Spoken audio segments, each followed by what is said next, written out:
The ABC of Money, written by Andrew Carnegie, was originally published in 1891. This audiobook is produced by Wealth Books. Copyright 2024. The views contained in this recording are those of the author only, and do not necessarily reflect those of Wealth Books. The ABC of Money. I suppose everyone who has spoken to or written for the public has at times that everybody would drop everything and just listen to him for a few minutes. I feel so this morning, for I believe that a grave injury threatens the people and the progress of our country simply because the masses, the farmers and the wage earners, do not understand the question of money. I wish therefore to explain money in such a simple way that all can understand it. Perhaps someone in the vast audience which I have imagined I am about to hold, spellbound, cries out, "Who are you? A gold bug? A millionaire? An iron baron? A beneficiary of the McKinley Bill?" Before beginning my address, let me therefore reply to that imaginary gentleman that I have not seen $1 in gold for many a year. So far as the McKinley Bill is concerned, I am perhaps the one man in the United States who has the best right to complain under it, for it has cut and slashed the duties upon iron and steel, reducing them to 20, 25, and 30%. And if it will recommend me to my supposed interrupter, I beg to inform him that I do not greatly disapprove of these reductions as an American manufacturer. I intend to struggle still against the foreigner for the home market, even with the lower duties fixed upon our product by that bill, and I am not in favor of protection beyond the point necessary to allow Americans to retain their own market in a fair contest with the foreigner. It does not matter who the man is or what he does, be he a worker in a mine factory or field farmer, laborer, merchant manufacturer, or millionaire. He is deeply interested in understanding this question of money and in having the right policy adopted in regard to it. Therefore, I ask all to hear what I have to say, because what is good for one worker must be good for all, and what injures one must injure all, poor or rich, to get to the root of the subject. You must first know why money exists, and secondly, what money really is.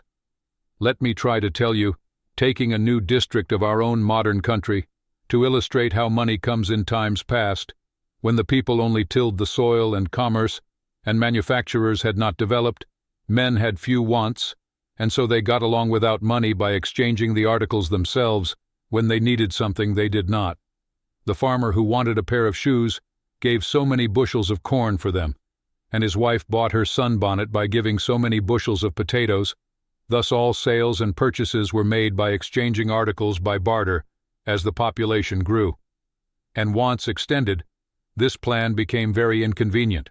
One man in the district then started a general store, kept on hand a great many of the things that were most wanted, and took for these any of the articles that the farmer had to give in exchange. This was a great step in advance for the farmer who wanted half a dozen different things. When he went to the village, had no longer to search for half a dozen different people who wanted one or more of the things he had to offer in exchange. He could now go directly to one man, the storekeeper, and for any of his agricultural products, he could get most of the articles he desired. It did not matter to the storekeeper whether he gave the farmer tea or coffee blankets or a hay rake. Nor did it matter what articles he took from the farmer, wheat or corn or potatoes, so he could send them away to the city and get other articles for them that he wanted. The farmer could even pay the wages of his hired men by giving them orders for articles at the store. No dollar appear here. Yet you see, all is still barter. The exchange of articles very inconvenient and very costly, because the agricultural articles given in exchange had to be hauled about and were always changing their value. One day, the storekeeper would be willing to take, say, a bushel of wheat for so many pounds of sugar. But upon the next visit of the farmer, it might be impossible for him to do so. He might require more wheat for the same amount of sugar. But if the market for wheat had risen and not fallen, you may be sure the storekeeper didn't take less wheat as promptly as he required more. It was just the same with any of the articles that the farmer had to offer these, and they went up and down in value, as did the tea, coffee, sugar, clothing, boots, and shoes that the storekeeper had for exchange. Now, it is needless to remark that in all these dealings, the storekeeper had the advantage over the farmer. He knew the markets and their ups and downs long before the farmer did, and he knew the signs of the times better than the farmer or any of his customers could. The shrewd storekeeper always had the inside track. Just here, I wish you to note particularly that the storekeeper liked to take one article from the farmer better than another, that article being the one for which the storekeeper had the best customers, something that was most in demand. In Virginia, that article came to be tobacco. Over a great portion of our country, it was wheat, whence comes the saying, "as good as wheat." It was taken everywhere because it could be most easily disposed of for anything else desired. A curious illustration about wheat I find in the life of my friend Judge Mellon of Pittsburgh, who has written one of the best biographies in the world because it is done so naturally. When the judge's father bought his farm near Pittsburgh, he agreed to pay not in dollars, but in sacks of wheat, so many sacks every year. This was not very long ago. What we now call money was not much used then in the West or South, but you see that in its absence, experience had driven people to select one article to use for exchanging other articles, and that article was wheat in Pennsylvania and tobacco in Virginia. This was done not through any legislation, but simply because experience had proved the necessity of making one thing serve as money, which had proven itself best as a basis for paying for a farm or for facilitating any exchange of goods. Further, different articles were found to be best for this purpose in different regions. Wheat was as good as wheat for use as money, independent of any law.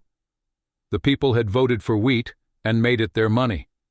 And because tobacco was the principal crop in Virginia, the people there found it the best for use as money in that state. Please observe that in all cases, human society chooses for the article we call money, something that fluctuates least in price, is the most generally used or desired, is in the greatest, most general, and most constant demand, and has intrinsic value. Money is only a word meaning the article used as the basis for exchanging all other articles. An article is not first made valuable by law and then elected to be money. The article first proves itself valuable and best suited for the purpose, and so becomes, of itself and in itself, the basis of the article money. It elects itself. Wheat and tobacco were just as clearly money when used as the basis of exchange as gold and silver are now. We take one step further. As the country becomes more and more populous, the wants of the people become more and more numerous. The use of bulky products like wheat and tobacco, which are changeable in value, liable to decay, and of different grades, is soon found troublesome and unsuitable for the growing business of exchange. They are, therefore, unfit to be used as money any longer. You saw at once that we could not get along today with grain as money.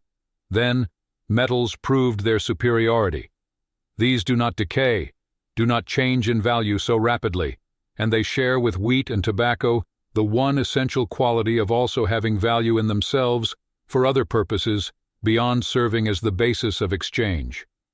People want them for personal adornment, manufacturing, and the arts for 1,000 uses.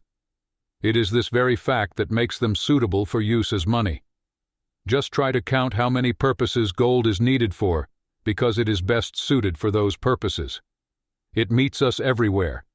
We cannot even get married without a ring of gold. Now, because metals have value in the open market, being desired for other uses than as money, and because the supply of these metals is limited and cannot be increased as easily as that of wheat or tobacco, they are less likely to fluctuate in value than any article previously used as money. This is of vital importance because the one essential quality needed in the article we use as a basis for exchanging all other articles is fixity of value.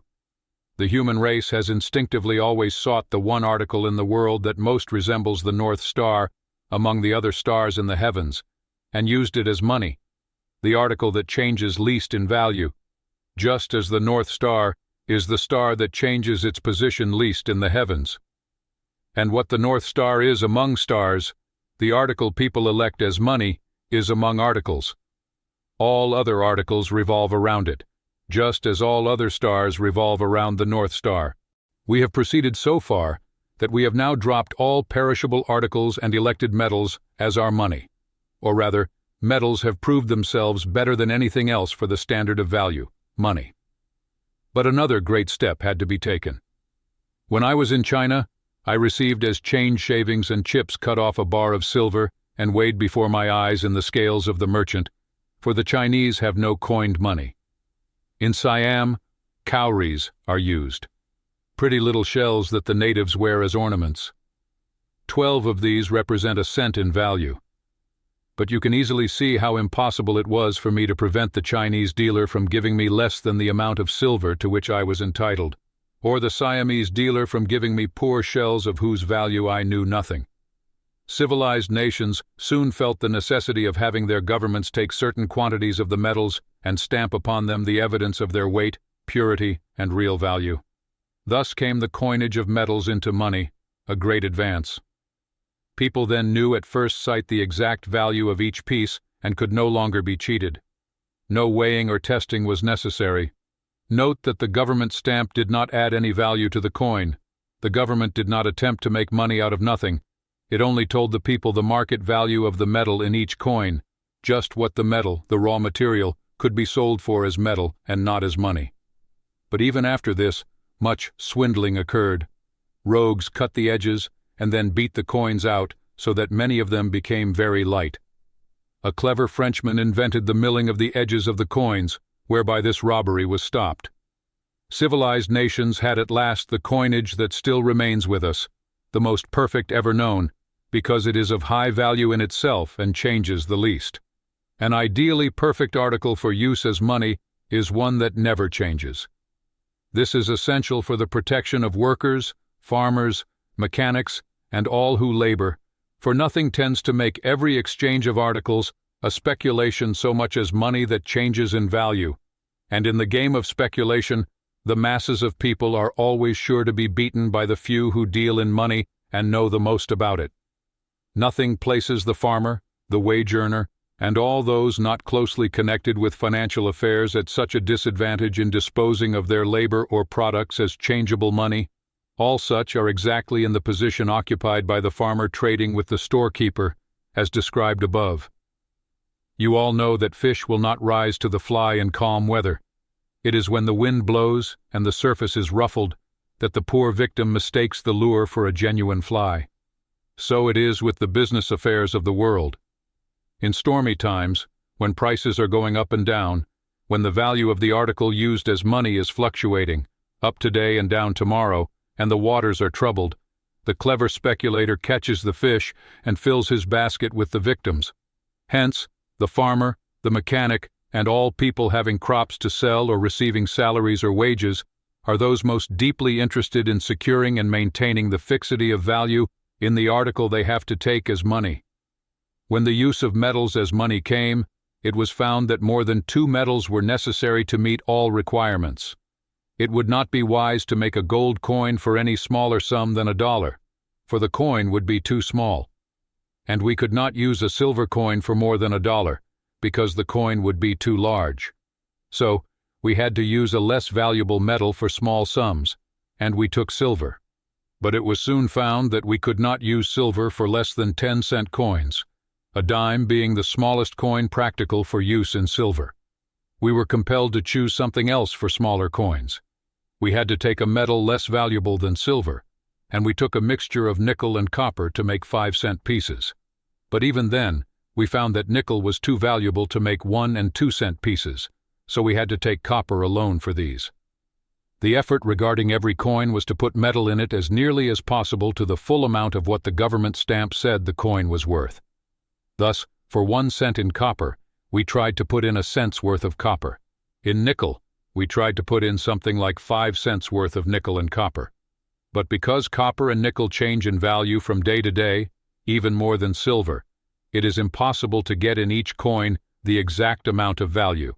If we put in what was, on one day, the exact value, and copper and nickel rose in the market as metals, coins would be melted down by the dealers in these metals, and a profit would be made by them, leaving us with no coin. Therefore, we have to leave a margin, and always put a little less metal in these coins than would sell for the full amount. They represent, hence all this small coinage is called, in the history of money, token money. It is a token that will bring so much gold. Anybody who holds 20 nickels must be able to get as good as $1 gold for them. In order for these to safely serve their purpose as money, nations generally fix a limit on the use of token money and make it legal tender for a small amount. For instance, in Britain, no one can make another accept token money for more than $10, and all silver coins there are classified as token money. I cannot take any more steps forward in the development of money because, in coined metals, we have the last step of all. But I have some things yet to tell you about it. Although one might think that in coined metal pieces we had reached perfection, and that with these the masses of people could not be cheated out of what is so essential to their well-being, honest money, yet one way was found to defraud the people even when such a coin was used. Coins have sometimes been debased by needy governments after exhausting wars or pestilence, when countries were really too poor or too weak to recover from their misfortunes. A coin is called a debased coin when it does not contain enough metal to bring, in the open market, the sum stamped upon it by the government. There's nothing new about this practice, which always cheats the masses. It is very, very old. 574 years before Christ, the Greeks debased their coinage. The Roman emperors debased theirs often when in desperate straits. England debased hers in the year 1300. The Scottish coin was once so debased that $1 was worth only 12 cents. The Irish, French, German, and Spanish governments have all tried debased coin when they could extract no more taxes directly from their people and therefore had to get more money from them indirectly. It was always the last resort to debase the coinage. These incidents happened long ago. Nations of the first rank in our day do not fall so low. I must pause to make one exception to this statement. I bow my head in shame as I write it. The United States.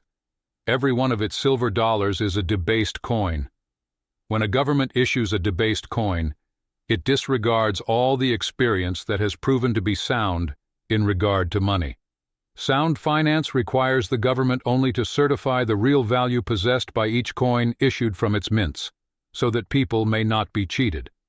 Every time the government stamps the words 1 upon 371.25 grains of silver, it stamps a lie, disgraceful but too true, for the silver in it is worth not $1, but only 78 cents. Another delusion about money has often led nations into trouble. The idea that a government could make money simply by stamping certain words upon pieces of paper, just as any of you can make money by writing a note promising to pay $100 on demand. But you know that when you do that, you are not making money, but making a debt. So it is with any government that issues its promise to pay. And there is this about both the individual and the government who take to issuing such notes on a large scale. They seldom pay them. The French did this during their Revolution, and more recently, the Confederate States made money at a great pace and issued bonds, which are now scarcely worth the paper they are printed on. Every experiment of this kind has proven that there can be no money made where there is no value behind it. Our own country issued bonds, and the people of other nations bought them for 40 cents on the dollar, although they bore and paid interest at 6% in gold. So great was the fear that even the bonds of this country would not prove an exception to the usual fate of such securities issued during trying times. Only because the government kept strict faith and paid the interest and principal of these bonds in gold, never in silver or in any depreciated currency, has the value of its bonds advanced, and the credit of the United States has become the highest in the world, exceeding that even of Great Britain. There has never been a better illustration of the truth that, in dealing with money, as in everything else, honesty is the best policy. Our government also issued some notes known as greenbacks, but the wise men who did this took care to provide a fund of $100 million in gold to redeem them, so that any man holding a greenback can march to the treasury and receive for it $1 in gold. But now, I am to tell you another quality that this basic article of metal has proven itself to possess, which you will find very difficult to believe.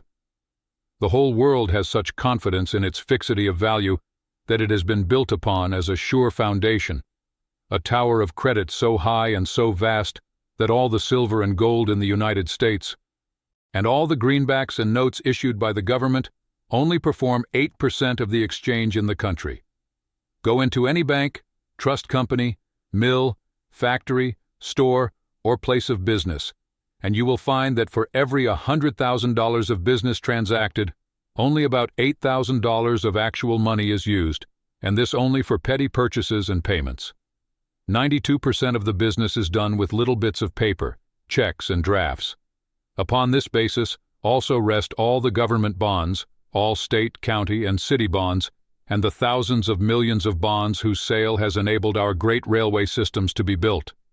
Also, the thousands of millions in the earnings of the masses deposited in savings banks, which have been lent by these banks to various parties, and which must be returned in good money, or the poor depositors' savings will be partially or wholly lost. The business and exchanges of the country, therefore, are not done with money, the physical article itself, just as in former days, when the articles themselves ceased to be exchanged, and a metal called money was used to effect the exchanges. So today, the metal itself, the money, is no longer used. The check or draft of the buyer upon a store of gold deposited in a bank, a little bit of paper, is all that passes between the buyer and the seller. Why is this bit of paper accepted by the seller or the one to whom the debt is owed? Because the taker is confident that if he really needed the article itself, the gold, he could get it. He is also confident that he will not need the article itself. And why?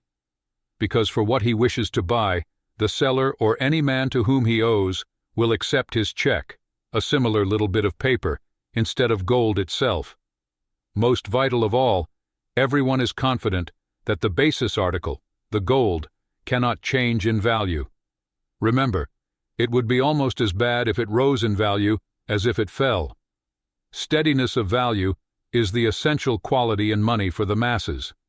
Therefore, when people clamor for more money to be put in circulation, that is, for more of the articles we use to effect exchanges, you see that more money is not what is needed.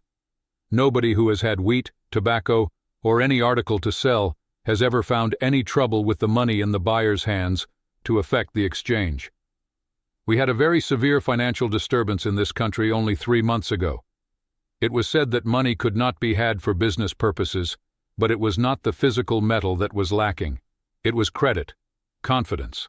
As you have seen, all business is done on that basis, except for small purchases and payments, which can scarcely be called business at all.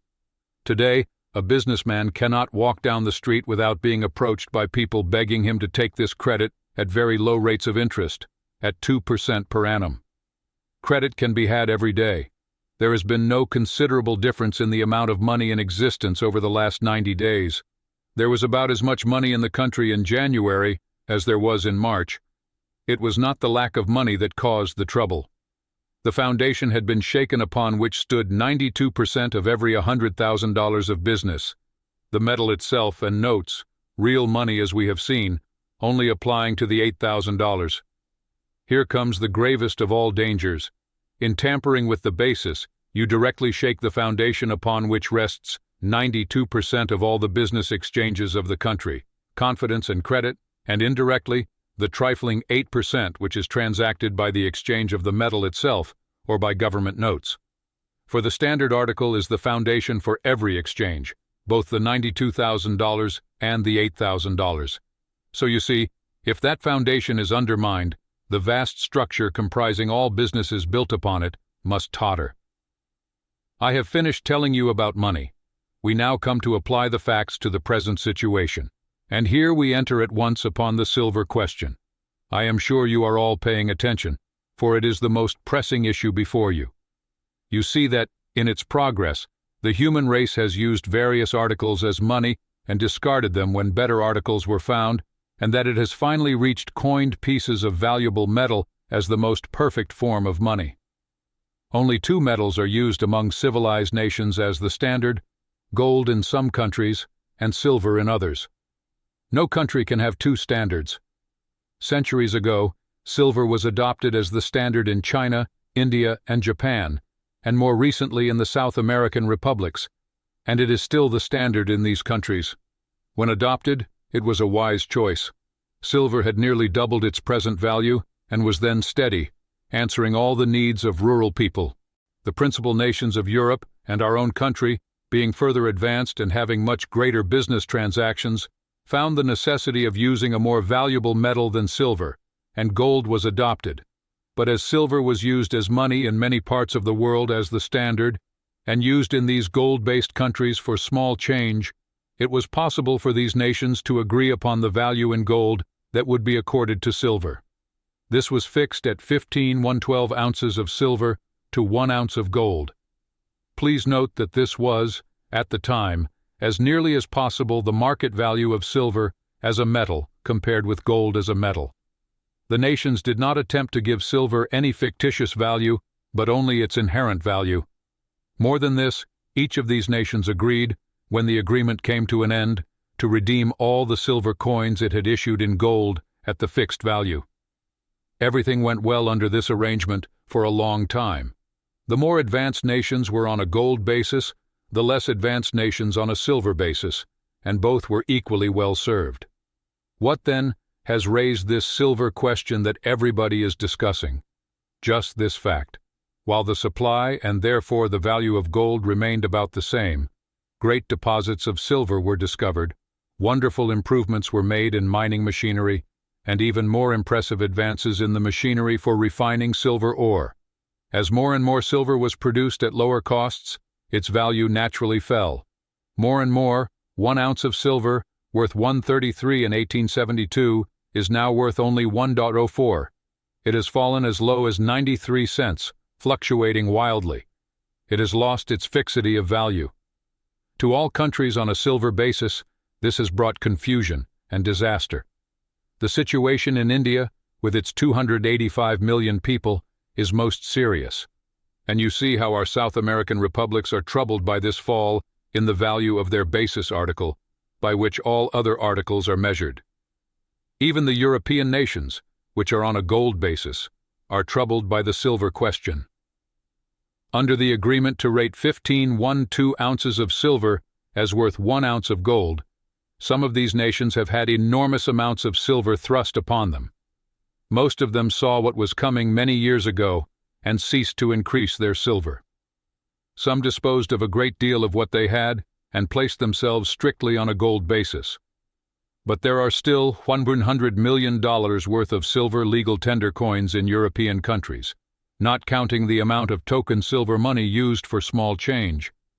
It is not safe to say that less than 25 ounces of silver would be found equal to 1 ounce of gold if put on the market, instead of the 1,112-ounce basis upon which these countries have obtained it.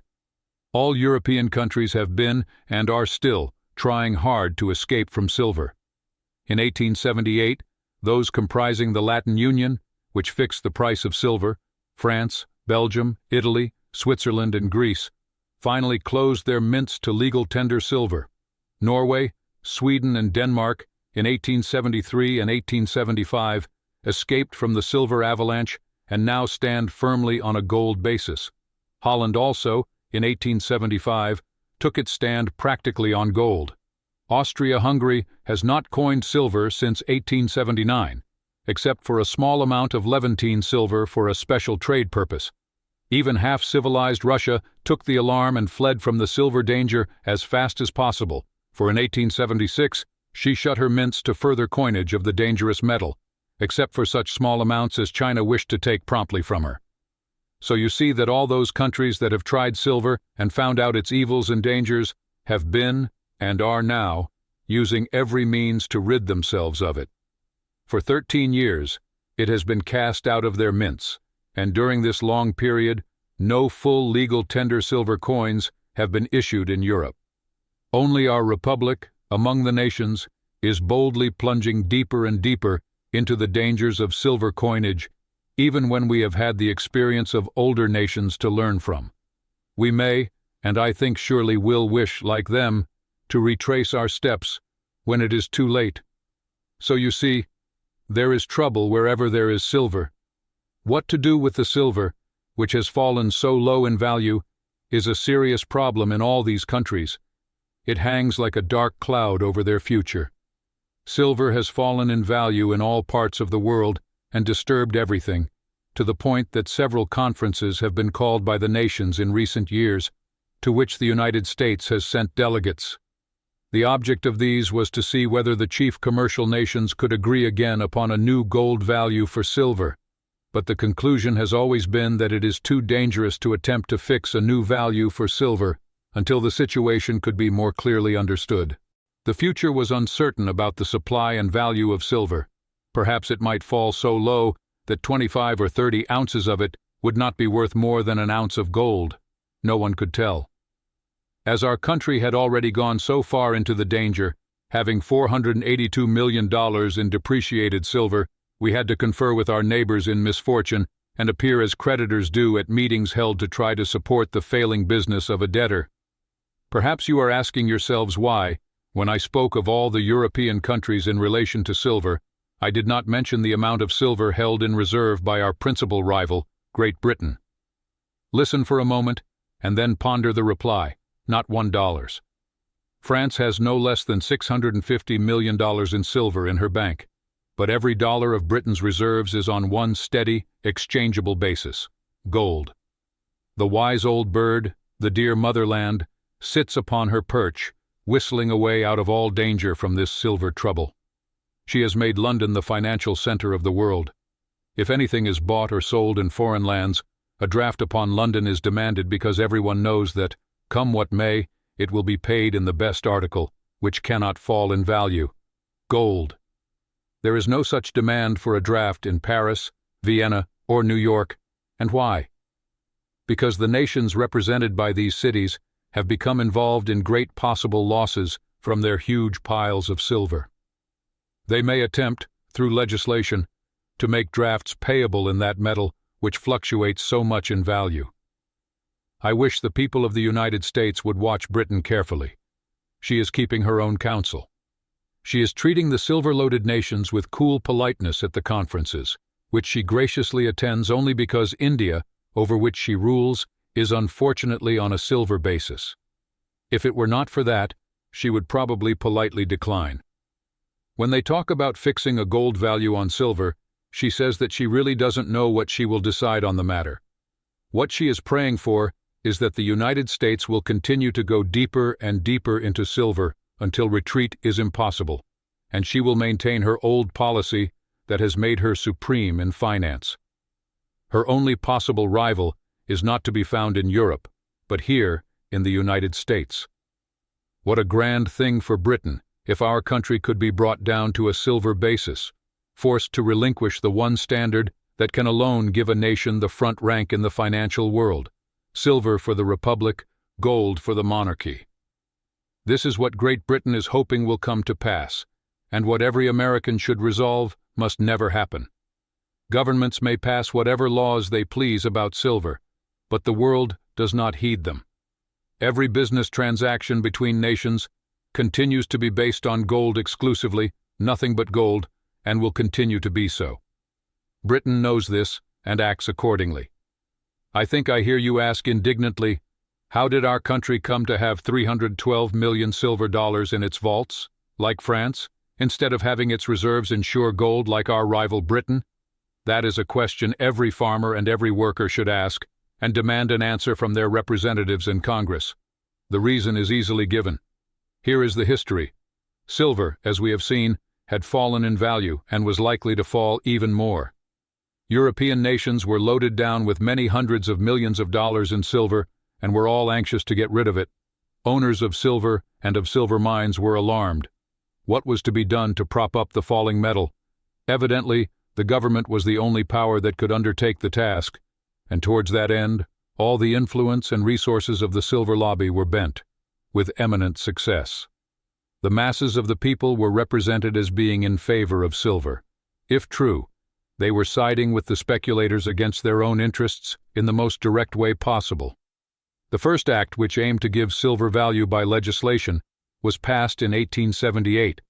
It required our government to buy at least 2 million ounces of silver every month, while all other governments had stopped coining it because it had become dangerously erratic in value.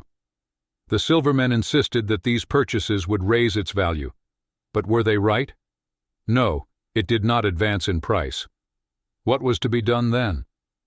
The silver-tongued speculators said, "The trouble is the government has not gone far enough. Only increase the amount.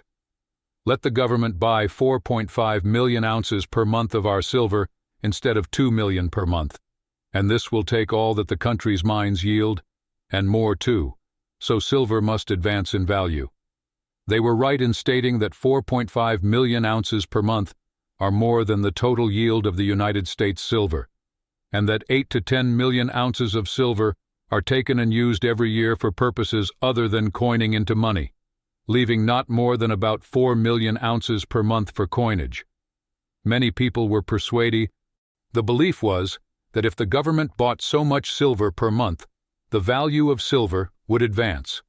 The price did advance because many of these mistaken people bought it based on speculation. Before the bill passed, silver rose from 96 to 1:21, almost to its old rate in gold. But what has been the result since the passage of the new bill? The answer is found in the quotation for silver today. It is back from 121 to 97, and here we are again. So, instead of being free from the silver trouble as Britain is, and as we should have been, these men have succeeded in unloading $390 million worth of their silver upon the government, and we are getting almost as badly off as France. But with this one difference. France and other nations prudently stopped adding to their burdens of silver 13 years ago, while our government is adding to its store 4.5 million ounces every month, costing a little more than that amount in dollars.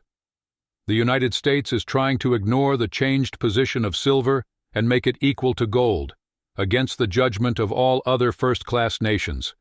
To succeed, we will have to buy not only what our own mines produce, but a great deal of what all other mines produce throughout the world. The total yield of silver is enough to make 1,068 million of our silver dollars every year, and then we must, in addition, be prepared to buy the $100 million worth of silver with which European governments are now loaded and which they are anxious to sell.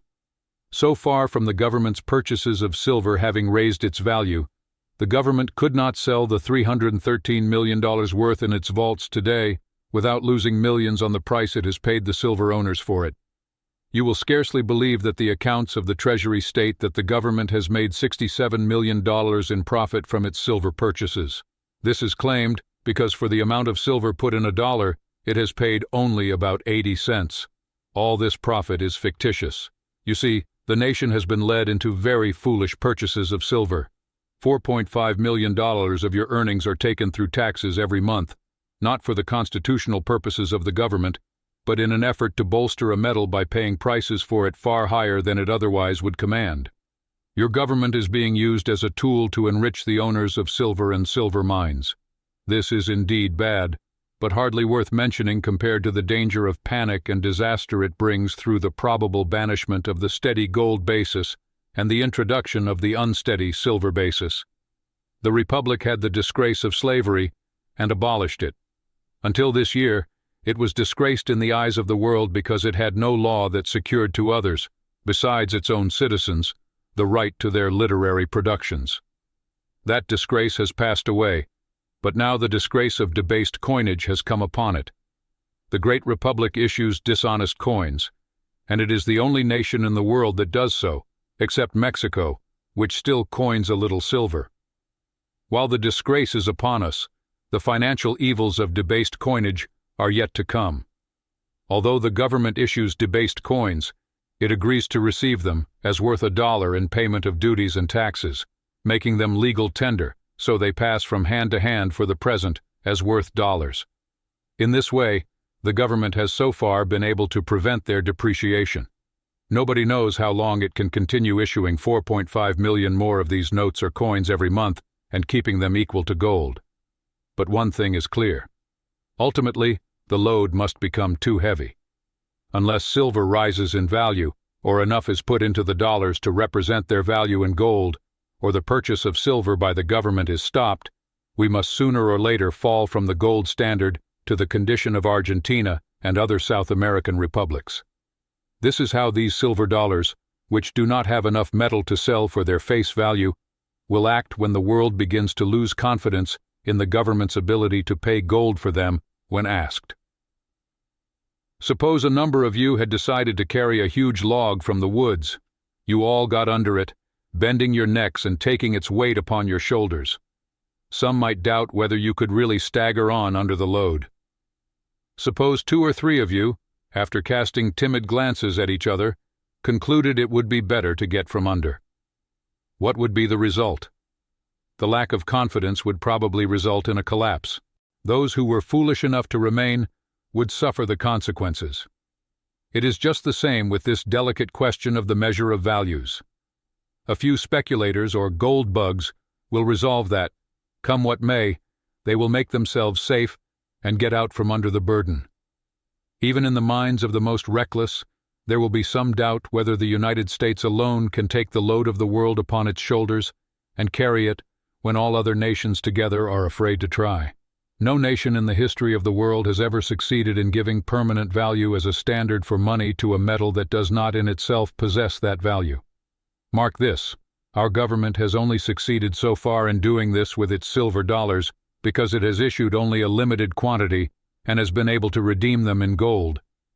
Just as you could take a piece of paper and write on it, "This is good for $1 and I promise to pay it," that would be your fiat money. The question is, how long could you get people to accept these slips as dollars? How soon would some suspicious person suggest that you were issuing too many? Then, these slips would lose their reputation.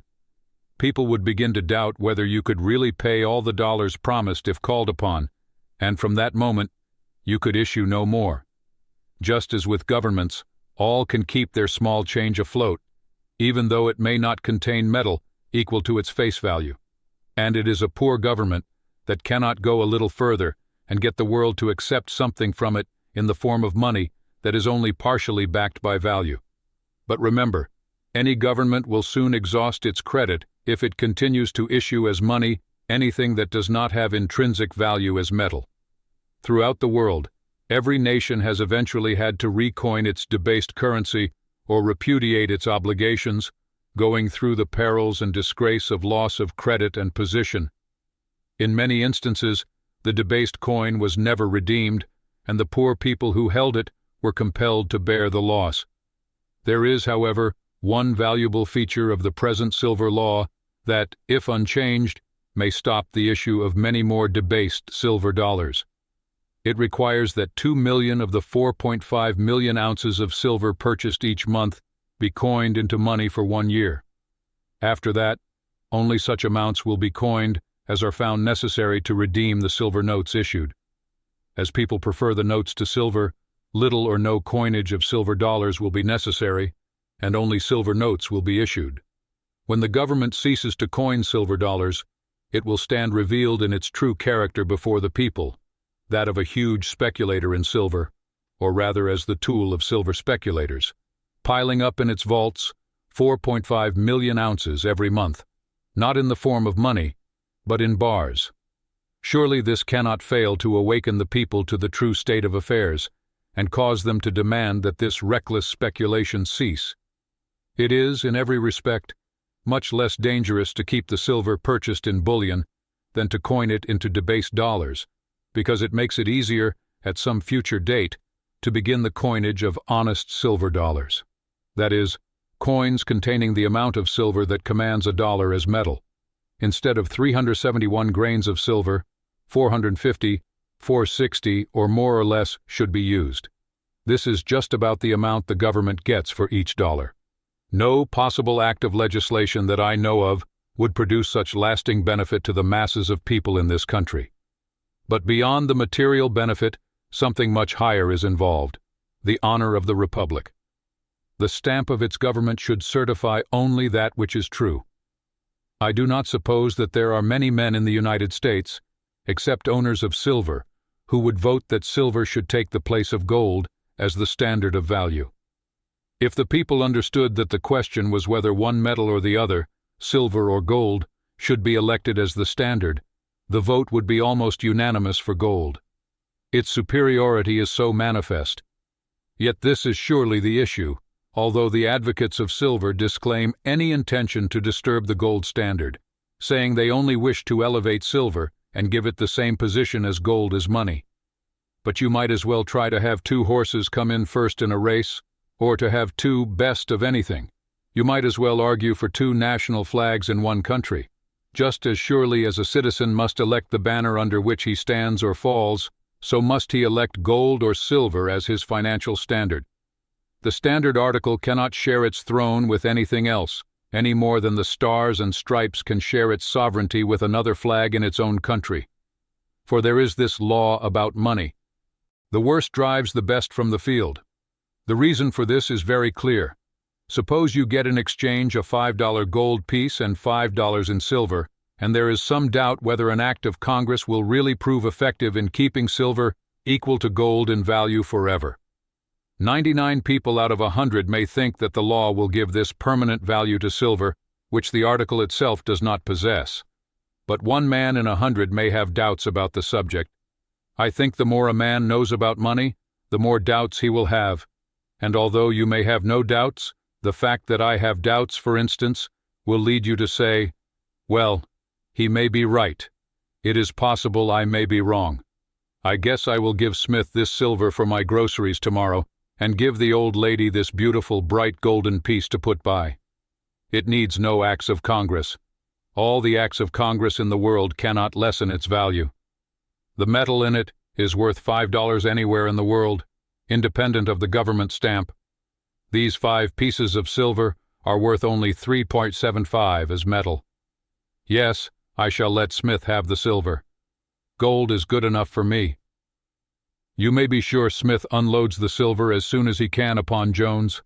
Many people will believe and act this way, and the gold in the country will disappear from business, and silver alone will be seen and circulated. Every man that gets it gives it to another as soon as he can, keeping it in active circulation. And every man that gets a bit of gold holds it, thus keeping it out of circulation. So, instead of having more money, if we try by law to force an artificial value on silver in order to use it as money, we will soon have less money in circulation. The 700 million ounces of gold which are now in circulation and are the basis of everything will speedily vanish. The vast structure of credit built upon it will be shaken, and the masses of people will be compelled to receive silver dollars worth only 78 cents, instead of being, as now, redeemable in gold, and always worth 100 cents. Remember, as I have told you, 92% of all operations conducted by money depend upon people having absolute confidence in the money being of unchangeable value. Issue $100 of debased coin, which all men are sure cannot be kept of unchangeable value with gold, and panic and financial revolution are upon you. More money, you see, which could only be used in 8% of our smallest financial transactions, can easily be so issued as to overwhelm all the important business of the country by shaking confidence, upon which 92% rests. To always be free from danger, one must issue only such money that has in itself all the value certified by the stamp on it. So jealously does Britain, our only rival, adhere to this principle that she is spending $2 million just now to redeem gold coins that have lost a few cents of their value through wear. Her government stamp must always tell the truth. The Republic should not be less jealous of its honor. As you have seen, the silver men were disappointed at the failure of acts of Congress to advance the value of their silver. Twice the government has been induced to do as they asked, under assurances that compliance would surely get the country out of its dangerous position as the owner of silver. Twice it has been deceived. You would think the silver owners would now admit their error and help the government get back to safe ground with as little loss as possible. Far from it.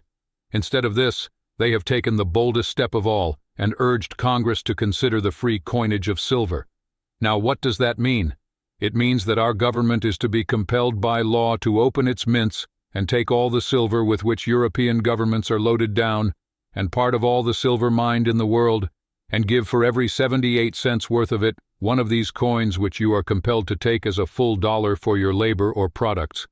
It means that the European merchant will send silver over here, get it coined at our mints, or get a silver dollar note for it, and then buy a full dollar's worth of your wheat, or corn, or anything he wants for the silver he could get only 78 cents for in Europe or anywhere else in the world. Europe is doing this every day just now with India, the Argentine Republic, and other countries on a silver basis. The British merchant buys wheat in India on a depreciated silver basis, takes it to Europe, and sells it on a gold basis. He has thus to pay so little for Indian wheat that it has become a dangerous competitor to our own in Europe, which it could not be, except that by the fall in silver, the Indian farmer gets so little value for his products. It has only been a few months since the new silver bill was passed, requiring the government to more than double its purchases, and already $8 million more of silver have entered circulation. More silver than we have exported has been sent into this country from abroad, something unknown for 15 years, as we have always exported more silver than we have imported. Now, we are buying from our own mines and are also being burdened with silver from Europe, for which we should have received gold. In 18 days during the month of April, we sent abroad $9 million in gold. So, under our present silver law, Europe has already begun sending us her depreciated silver and robbing us of our pure gold, a perilous exchange for our country, and one that should fill our legislators with shame. Understand, please, that under both bills compelling the government to buy silver, bad as these were, the government has at least obtained the metal at the market price, now about 78 cents for 371.14 grains. Only this amount of silver has been put into the so-called dollar. Under free coinage, all this will change. The owner of the silver will then get a dollar for 78 cents worth of silver. For pure audacity, I submit that this proposition beats the record. Yet, when the Farmers' Alliance shouts for free coinage, this is exactly what it supports. A scheme to take 22 cents from the people upon each dollar and put it into the pockets of the owners of silver. Surely you will all agree that if 78 cents worth of silver is to be made into a dollar by the government, then the government, and not the silver owner, should get the extra 22 cents profit on each coin. If free coinage succeeds, the government needs all that profit, for as I told you before, the silver bought by the government at market value could not be sold today without a loss of millions. If the free coinage of silver becomes law, our farmers will find themselves in the same position as the Indian farmer. Yet we are told that they are in favor of silver. If this is true, there can be only one reason. They do not understand their own interests. No class of our people is so deeply invested in maintaining the gold standard and in completely ending silver purchases and debased coinage as the farmers. Too many of their products are sold in countries that operate on the gold standard. If the American farmer agrees to take silver instead of gold, he will enable the Liverpool merchant to buy on a lower silver basis, currently 78 cents for the dollar. However, for all the imported goods the farmer buys, he will have to pay on a gold basis. He will thus have to sell cheaply and buy expensively. This is exactly what is troubling India and the South American republics. Prices for this season's crops promise to be higher than they have been in years. Open our mints to the free coinage of silver and offer every man in the world with silver a $1 coin stamped by the government and accepted for all dues. He will only need to provide 371.14 grains of silver worth 78 cents. Every silver mine in the world will be worked day and night, and every pound of silver obtained will be hurried to our shores. The nations of Europe, with 1.1 billion ounces of depreciated silver already on hand, will promptly unload it upon us. They will demand gold from us for everything we buy from them, and they will rob us of our gold while we take their silver. With free coinage in sight, we shall fall from the gold standard to the silver standard. Before the bill is even passed, the last words of the late lamented Secretary Wyndham will prove true. Probably before the swiftest ocean greyhound could land its silver cargo in New York, the last gold within reach would be safely hidden in private boxes and in the vaults of safe deposit companies, only to be brought out for exportation with a high premium. It is a dangerous sea upon which we have embarked. you should ask yourselves why we should endanger the gold standard for silver. Does anyone assert that the silver standard would be better for you or for the country? Impossible. No one dares go this far. The wildest advocates of change merely venture to say that they believe silver could be made as good as gold. Everybody knows that nothing could be made better. Let us ask, why should anyone but the owner of silver wish for silver to be artificially elevated to anything other than its intrinsic value? What benefit is there to anyone, except the silver owner, for silver to not remain where natural causes place it, like copper and nickel? Why should silver be credited with anything but its own merits? There is no prejudice in anyone's mind against it. Silver has had a fair race with gold. The field is always open for it, or for any metal, to prove itself better suited as the basis of value. If silver became more valuable and steadier in value than gold, it would supplant gold. Why not give the position to the metal that wins in fair competition? Gold needs no bolstering by legislation. It speaks for itself. Every gold coin is worth exactly what it professes to be, in any part of the world. There is no doubt about it, no possible loss, and equally important, no possible speculation. Its value cannot be raised or depressed. Speculators, having no chance to gamble on its ups and downs, do not favor it. But this is precisely why you should favor it, because it gives you absolute security of value at all times. Your interests and the interests of speculators are not the same. They gain from your losses. One reason given for purchasing and coining silver is that the country supposedly does not have enough money, and that free coinage of silver will increase the supply. But if we need more money, the only wise metal to buy is gold. Why issue notes for silver, which is falling in value and involves unknown dangers, when for the same notes you can get the solid, pure article itself, real money in gold, which cannot possibly entail a loss to the country? But is it true that the country does not have enough money? That is, the coined article used for exchanging other articles? If so, this is a new discovery. We have not suffered from a lack of coined money in the past, and yet there is $5 more money in circulation for each man, woman, and child than there ever was. We have more circulating medium, more money per person, than any country in Europe, with one exception, France, where the people do not use checks and drafts as much as in other similar countries. This fact makes it necessary for them to have many times more coined money than we require. Still, there is little objection to having as much coined money as desired, provided it is honest money, not debased. And the only way to ensure that is by buying gold and coining it into money, not silver, whose future value is doubtful, and whose purchases have so far been a losing speculation.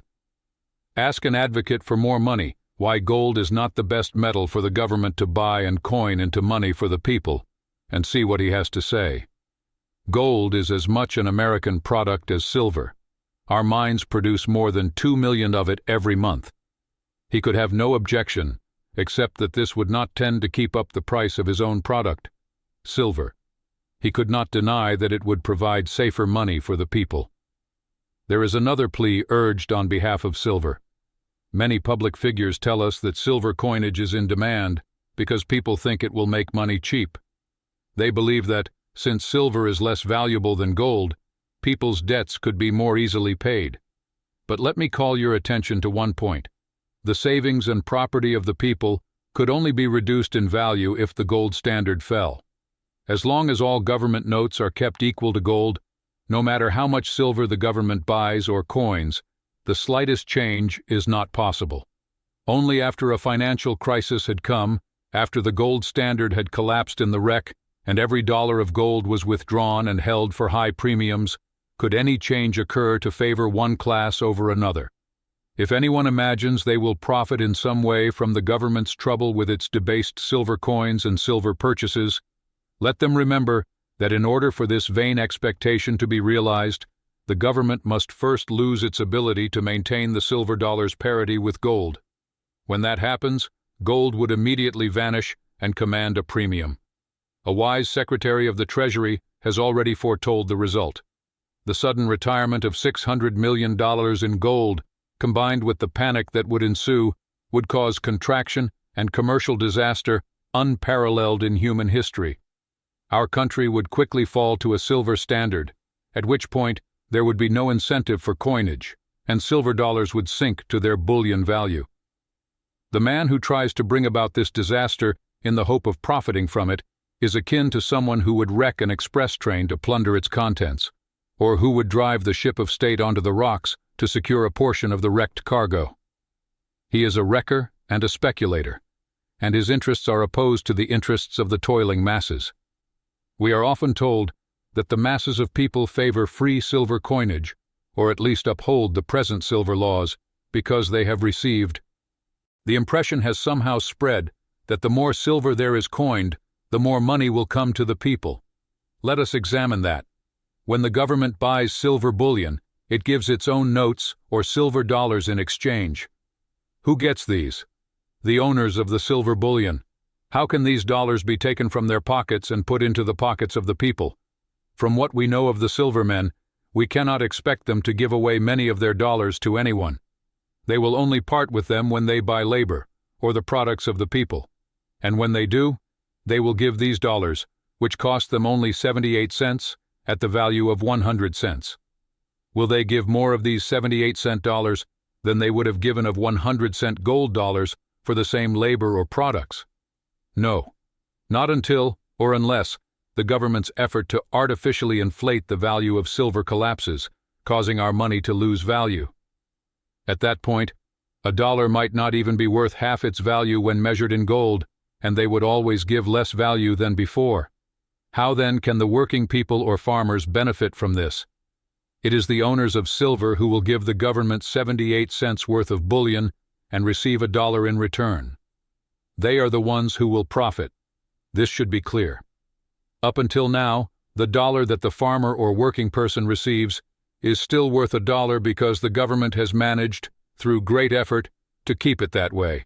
But when free coinage of silver is introduced, the silver dollar must fall to its true value of 78 cents, and the farmer and working person will be defrauded. The interests of the farmer, mechanic, laborer, and all wage earners lie in having the money they receive be of the highest possible value, not cheap, debased money like silver, but gold. Up until this point, we have adhered to gold as the standard. Everything in the United States is based on gold today. All silver notes and coins are kept equal to gold. Has this been a wise or unwise policy? Would it now be better to abandon the gold standard, which advanced nations like Britain uphold, and adopt the silver standard like our South American neighbors? With the solid foundation of gold as our basis, we have built the wealthiest country in the world. The United States is the greatest agricultural, manufacturing, mining, and commercial nation ever known. We have prospered beyond any nation on which the sun has ever shone. In no other country are the wages of labor so high, or the masses of people so well off. Should we abandon the gold standard, or even endanger it? This is the question facing the people of the United States today. The New York Evening Post is a free trade paper, but it recently said that it would rather see 10 McKinley Tariff Acts passed than one silver bill like the one that was proposed.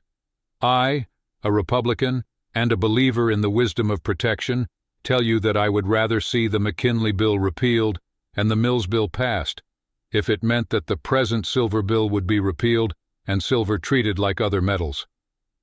In the next presidential election, if I have to vote for a candidate in favor of silver and protection, or a candidate in favor of the gold standard and free trade, I will vote and work for the latter. My judgment tells me that even the tariff is not half as important for the country's welfare as maintaining the highest standard for the people's money. Would it not be wise for you to listen to those men whom you trust, and who, through their official positions, have been compelled to study this silver question thoroughly? President Harrison is known as a conscientious man. He is not rich. In fact, he is poor. If he cares deeply for anything, it is for the well-being of the plain, working people of his country. He has had to study this issue, and he tells you that a debased silver dollar will first go out and cheat the poor man who is forced to accept it for his labor or products. Former President Cleveland, like President Harrison, is a poor man. His sympathies lie with the plain, working people, the masses.